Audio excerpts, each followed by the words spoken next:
This is All Indiana Sports. You're back. I'm back. We are. It's been a while. It's been a minute. Indy Ignite second season with the merger of the Pro Volleyball Federation and Major League Volleyball coming together. What does this mean for professional volleyball right now and moving forward? Well, I just think it just means that it's getting bigger and better, and I think that we're able to have a really great combination of some really talented players that are coming into play. So it's been really, really fun to watch. And I've loved the, I don't know, with the professional level of play now, I really love that some of these athletes that are playing college ball are now have a really big opportunity to be able to play at the professional level. In America. Yes. So much has been in international play. Right. Yeah. Right. So that we have, and it's quality, like it's becoming quality. Yeah. I feel like, last year they were figuring out a lot of different things, and that's all, you're going to have growing pains, right? But I feel like they are really able to pull in some really great quality players, and it's a lot of fun to watch. A lot of fun to watch. I'm really, really loving it. So. Well, I'm Kevin. I'm Alexis. And we are excited to present All Indiana Sports Podcast. Yes, welcome back. This episode, we will recap the first 6 Indy Ignite matches as they enter their second season and attempt to go back to the championship after finishing 2025 as the runner-up. So let's go all in. Yes, you can follow us on TikTok and Instagram at All Indiana Sports. And don't forget to like and subscribe on YouTube or wherever you get your podcasts. So, here we go. First game here in Texas. Yeah. At the Dallas Pulse. Mm-hmm. It was a win, 3 sets to 1 set. The scores 25-27. This went clear to the end. Yeah. 25-27 in favor of the Pulse. 27-25, 26-24, and then 25-20 winning the 3 straight at the end. Yeah. That seemed, was this the one where they had the really bad, the serves? Let's see, I had it here. Sorry, I went right to it because I was like, No, I know that there was this, maybe it was the second game. I think it was the second game. game. Okay. So that was good. But I do remember this going back and forth, and I was a little bit surprised that it did that. Yeah, it felt very like, disjointed. It was the first game of the season. Yes, absolutely. Lekator, remember, Mena still cautious coming back from injury, so they were cautious with her as well. Yeah. Well, and I think it's been really awesome to watch her come back from that injury. I feel like they have done a really good job as a team.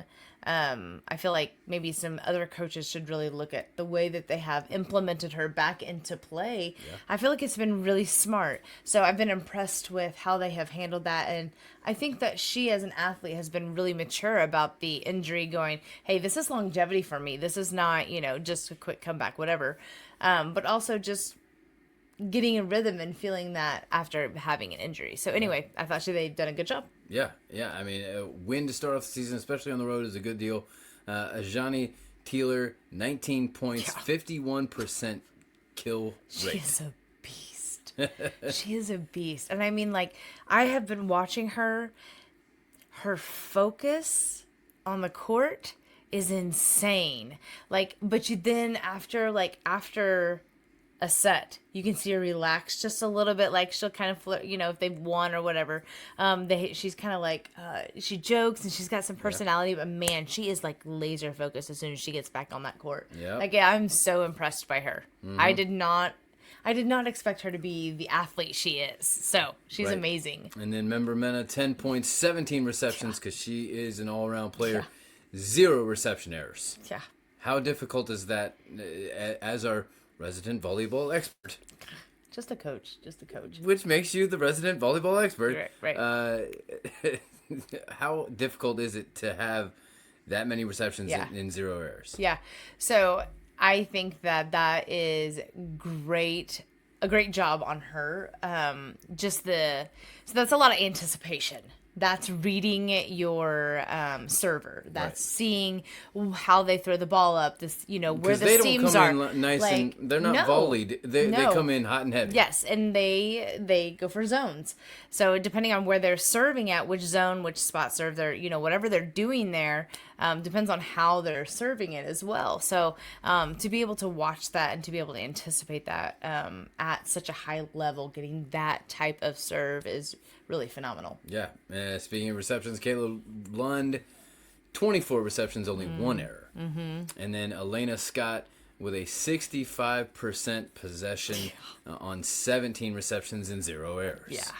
So Just insane. really good coming out of the gate Yeah. with that win. Yeah. The next game, still on the road Yeah. at the Columbus Fury. This one went to the 5th set. Yeah. And I could see this team and Indy being like rivals. Yeah. And the Close, Pulse. I yeah. think the Pulse could be another one for them. I think that's very similar, kind of like the NFL. Well, but you get the Columbus and Yeah. Indy. Yep. They get that regional. Yep. You're one state away. We've Yep. done that trip Yes. to Columbus. Oh, yeah. It's long, To but go see it's the not crew. hard. It's not like it. It's not like going to somewhere in Chicago where it Yeah. could be 6 hours. It could be 2. You never know exactly where you are, what the traffic's going to be. Yeah. This is the longest match in Major League Volleyball history, as the deciding 5th set went was to insane. 22 It was to insane. win it. Yeah, I mean, it was insane. It had really great rallies, and it was a great game. It was so fun to watch. And there's the towel guy. Yes. This was the towel guy Yes. Yes. I did a TikTok about this. Yes. What's your TikTok? Growing up, Paul. Yes. So growing up, Paul, go check out the towel guy. The announcer voiceover was just perfect for it. A star is born. Oh, yeah. As you see the towel guy, he's like the hype man. Yeah, I do have to put this out there that Fury is doing a phenomenal job with who they are hiring. Just in, like you can see in the stadium some just how they're, because of volleyball, you get to see more stadium, which is awesome. I love that you get to see more of that because you get to see interaction with the fans and stuff like that. Their staff, you can see their staff working with the fans and think they're fantastic. But the towel guy in particular, he is like their massive hype man. And Indy Ignite, we need to do better. We need some hype people. We need some people who are just like all out Indiana Ignite fans that are just gonna go all in. Do some research, get some people. They're incredible and they're awesome for like fan involvement. Yeah, and I love all the chants yeah. at all of these as they're hitting and during the match. It's great. Lydia Martin in this one set a MLV record with 11 blocks in the match and 21 total points. That is crazy. That's crazy. And she's tall. She's big. Like she has what it takes. Unassuming. She's unassuming. She's just like. We might just get to it block later. today. The way that she swings on that ball. Oh, I know. It just straight down because she can get it down that high. But you know what? We've got to give it to the setter. Yeah. She is incredible. Like the way her chemistry that she has built with these players is so intimate that she knows exactly where they want the ball to get. I mean, like props. She's phenomenal. Mia Taniga. Yeah. So then remember Mena in this game against Columbus had 24 points, 22 receptions, only 1 error. And Anna DeBeer on her comeback, a little setback as the season has gone on, but she in this game had 22 points, 38 receptions, only 1 error, and 53% possession. That's insane.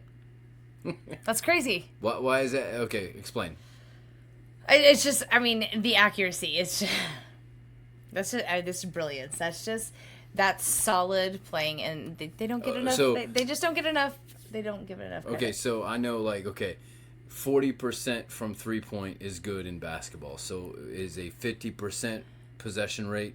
Is that where you're kind of like, that's good? Yeah. That's really setting the bar for excellence? Yeah, Okay. absolutely. So 40% is still pretty good. Oh, yeah. 30% maybe. Yeah. Okay, all right. Just for a frame of reference for myself and maybe our audience. Then they, again, 3 games on the road to start off the season at the Orlando Valkyries. This one was a win, 3-1. Let's see, only losing the second set 23-25, and so 18. This is the one. Yeah. 18 Oh, yes. service This killed faults us. I don't across know the four what was sets. going on. Well, I do. It was all psychological. That was such a psychological game for them. They really, really battled being able to accurately and consistently get So, that ball Can over you the net. can you get team yips? Is that what? Yeah. Oh, absolutely. So Because it's contagious then. here's the thing: what people don't realize, why we all love volleyball so much, is because of the energy that it provides. Like, volleyball is full energy. If your team is going down in energy, your play is down in energy. If your team is up in energy, like, what are you going to be doing? You're going to be killing it. Yeah, You're killing it. having fun. Yes. So people don't realize that that's why, yeah. Right. I just, You're having fun. You're loose. Yeah. You're doing yeah. well. So the You yips get tight absolutely happen whenever there is, momentum shifts. Yeah. And the other team was doing a really good job of using the momentum shifting, and volleyball's very much about momentum. Right. And so they did a really good job of just like cutting those things down for them. So But also 16 blocks on Yeah, the game. yeah. As a team. Yeah. And then, this was also the game because this was the first where they didn't have a whole week between. I think it was like a Thursday to a Saturday, Yes. something like that. This is the first where they had a little bit of lineup experimentation. So how much Mm-hmm. do you think that potentially played into the servers errors? Yeah, it definitely all will go together. A new rotation, yes. It's a flow state. Like when you get into flow with volleyball, that serving is part of that flow in rotation and where you're playing on the court and who's coming in, who's subbing out. Like all of those different things play into flow whenever they're serving. So that will absolutely come into play when you have a brand new rotation that they're trying to figure out, and chemistry as a team and coaching, like how you coach that new rotation and what you're going to see happen. They don't have that chemistry to kind of play off of each other to know how to cover each other as well. So there's a lot of things that go into that. Gotcha. So Lund had 17 points, 38 receptions, 1 error, 68% possession, and 56% kill rate. Yeah. That she player of the game for that one. Yeah. Yeah, and we could talk about Lund a little bit here. Like, Okay. she's not even like the first, Right. right? Well, yeah, she's sort of, she'll play all She's the way kind around of, a yeah, lot. yeah, but she's kind of backup for somebody else, right? Well, she is sort of more in the rotation because De Beer is out with her re-aggravation of injury. Right. That's why I'm like, she's playing a little bit more, so she's seeing it a little bit more time, and But it's great she's for her. capitalizing upon it. That's what I'm saying. Like, it's great for her. Yeah. She's doing fantastic. Yeah, Imani Bush got out there, 14 points, 22 receptions, only 2 errors. Blake Moeller, 13 points, 50% kill rate, and 6 blocks. And then Kara Cressy with 4 blocks. Yeah, just she came on up her big own. too. So, how big of a deal is it that you had a lineup experimentation, Mm-hmm. different rotation, still had 18 service faults, and got a 3-1 set win? I mean, like, what are you asking? Like, how big of a deal is it that you can have that many things go on and still win the match? It means 3-1? you have good defense. Like, it means your offense is not doing anything, but your defense is killing it and allowing them to be able to have play. Yeah. So that the offense can do. So what happens a lot of times is that, they're struggling with the serving, so they do better on that serve receive and playing on the defense and being able to create something. So even when they're serving, they have trouble, it comes back over. They're playing better off the defense to be able to create something because it's a flow state. Yeah. Does that make sense? Gotcha. Yeah. All right. Then the first home game was a loss. The only loss this far this season. 1-3. They made a match of it. Do you think it was too cold in there? Why would it mean? Oh, because it was during the storm and all that? No, I was thinking, isn't the hockey rink under there? Oh, Well, I mean, they do play hockey there Yeah, too. that's what I was thinking. Like, I also think, I've been a Colts fan for so long that the Colts just got their first win in like over 10 years on opening day. So, home openers, you've been on the road, you kind of got this flow state on the road, and now all of a sudden you come home, you get a little comfortable, you get a little relaxed, you're happy to see people, and then you come up a little short. I mean, I'd be interested to see if they're successful, as we're going through at home, because sometimes I will say that if that building has been predominantly, I'm just saying, if that building has been predominantly used for a cold environment atmosphere, it has been made for that, so that building will hold that cold, and it creates a different leakage environment for athletes to play in. I'm just saying, when it's not a cold sport. Yeah. Just saying. All right. Well, it was kind of back to disjointed, and they didn't really seem to have answers when necessary. Like I said, they were right there. All the sets, Indy Ignite still scored in the 20s, but couldn't quite capitalize when it was needed. I think they needed a loss. Right. I mean, I really do. And sometimes they need it. Sometimes they need it at home. It's humbling. Yeah. So, and then you go, you know what? We're not going to let that happen again. And speaking of the Colts, Jalen Jones, we saw him in the background. Yeah. Corner for I love the to see the crossover. Yeah. I love to see the crossover sports. This is one thing that I've really loved over the past year and a half, 2-3 years. Seeing all of the different people from the different sports. It's sort of, Indianapolis is such a sports town. Yeah. And it's great to see these professional athletes sort of behave like college athletes, where everyone goes to support each other at their different events when they're home, and even going to all of the different sports, including the Fever, including the Indy Ignite, and these different sort of what you would consider fringe kind of sports. I love it. Yeah, I love it. Taylor had 17 points. Member Mena 12 points, 27 receptions, 1 error, 56% possession. Scott had 19 receptions and a 68% possession as a libero. And DeBeer back in the lineup. Yeah, I know. 11 points, 33 receptions, and 55% possession. Not bad.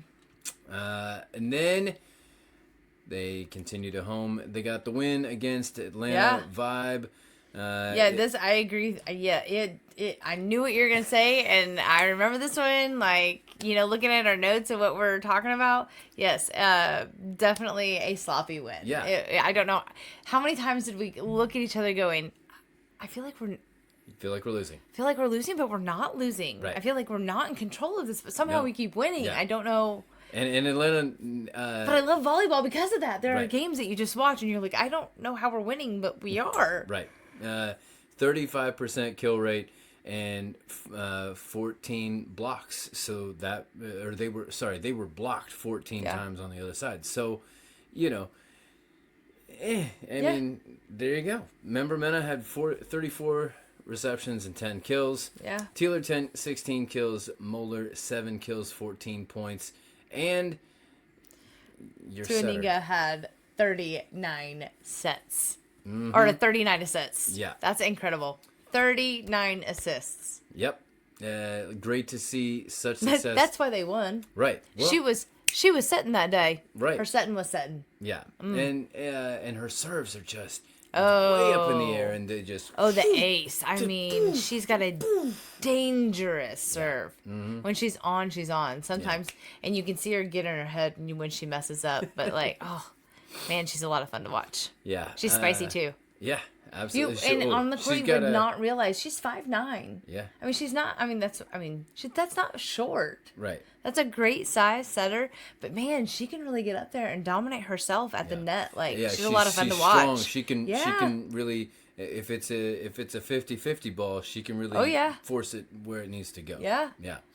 And then finally, the Dallas Pulse came to Indy and complete domination. Yeah. A completely dominant performance. Yeah. 3-0. That was a lot of fun to watch. Until Dallas tried to make a match of it in the last set. But it went to 29 for the Ignite in favor of them. And so really hitting a good stride. Martin and Lund each with 10 kills. Lund also had 14 digs and a 60% possession rate. It was a lot of fun to watch. On her 15 receptions. And then Tuaniga. There we go. 38 assists. And 2 aces on Yeah. 20 serves. They're beautiful. Plus 2 kills as her setter. Yeah. Yeah. So, really good stuff to build on. 6 games into the season. That means the Indy Ignite now sit alone at the top of the Major League Volleyball standings with the last. I don't see them moving from that. Oh. By far. All right. I think that I am saying that I think that they're gonna win it this year. There you go. This team is pretty special.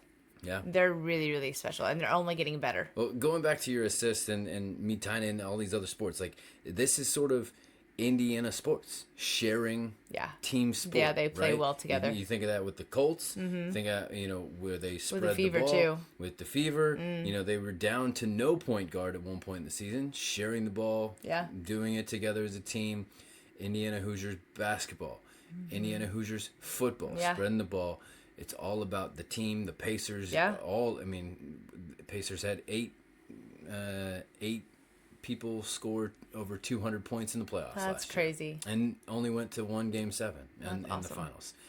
So now the Fever complete their home stand with the 2-4 Grand Rapids before going out west to last place San Diego Mojo next week. So that leads us to what we're going to do every week. We had a lot of games to cover this week as we were trying to do a little catch up with the end of football and stuff. So every week we're going to do the fiery play of the week. Okay. And the hair on fire player of the week. I wasn't prepared for this. I know. Okay. I know. So in all of your recollection of what's a play that sticks out to you, you go, oh, it could be a moment of feeling, obviously, your flow state. I think Lydia Martin was the fiery play of the week. Not player, but play of the period. I did not expect her to come out to play. There was one block that I remember that just it went literally whoop, whoop, straight down. There was no way that you could defend it, and I was like, and she came back and she was like, ah! And then just very sweet. I was like, who are you? And she's got great leadership. So that was probably my fiery play of the week. I don't know. I'm gonna go with Tuaniga when she went up 50-50, shoved it down. Yeah. And that was awesome. I love when she gets a point, and she gets fired. As a setter, you don't get that a whole lot, right? And I love, she is sort of the instigator of the bringing back, the dab. Yeah. And so she kind of brought that out in her celebrations and kind of getting everybody else involved in that. All right, so then who is your hair on fire player of the week then? Okay, so what do you mean by this? Because I have somebody that I would choose that I specifically watched more, but I don't know, it would be hair on fire type of player. It would be the she kind of stuck with me. The difference maker player of the week. But I don't think that people don't realize that she was a difference maker. I'm fine with deep cuts. Okay, so I do that a lot. I think it's Lund. Okay, I figured that's where you're headed. The reason why, and I think I mentioned this, the reason why is because I think she's glue. And I don't know that she's really seen very much as that. I think she's more of a mom type of spirit on the squad, on the team. You mentioned that. Mm-hmm. And I think that she is going to be somebody that they really can feel like maybe they rely on a little bit more. And that I think she's showing that she is worth putting in more. So I think it'll be interesting to see if they move her out of this role, because everything's starting to really work well together. And I think that's primarily because of her leadership that's on the court more. So I'm going to give you the easy answer. Member Mena. Lekator, Member Mena. I knew it. Oh my goodness. We've talked about all these different players and all these different plays. And yes. But there is one player that does everything absolutely almost flawlessly. Well, and that every single 100%. Match in and out, 100% every time. She will get you everything and give you everything that you need every single match. And you speak of glue, she is what holds the whole thing together. Even though they were able to make the finals without her last year. Yeah. And she's now awesome. that they have her back at full strength, man, can you imagine when they get De Beer back, right? I know. And now you have everybody's healthy. Almost an entire second team of rotation of complete starters. To think that Lund is not necessarily a straight starter is crazy, right? Yeah. So I don't know that she needs. I don't know that she needs to be. Like, I think that she needs to be in the rotation differently to make things work. Yeah. So totally get it. Is being a starter or not being a starter. I've said this before with basketball with Fever. I feel this way very much so about volleyball, and it's not because of. It's because that's what creates the best flow within the rotation. It doesn't necessarily matter who's first and who's not. Yeah. So volleyball's a little bit different that way.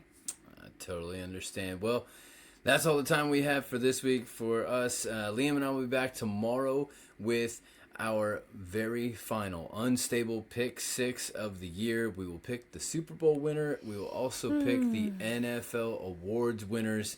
And guess what? Heading into the last week, we're tied again. And then later this week, we will have our Candy Stripe clear out look at IU basketball and our Keep the Pace recap of the Pacers week to end out the week. So we will see you then. This is Alexis. And this is Kevin. Reminding you to stay all Indiana. This is All Indiana Sports.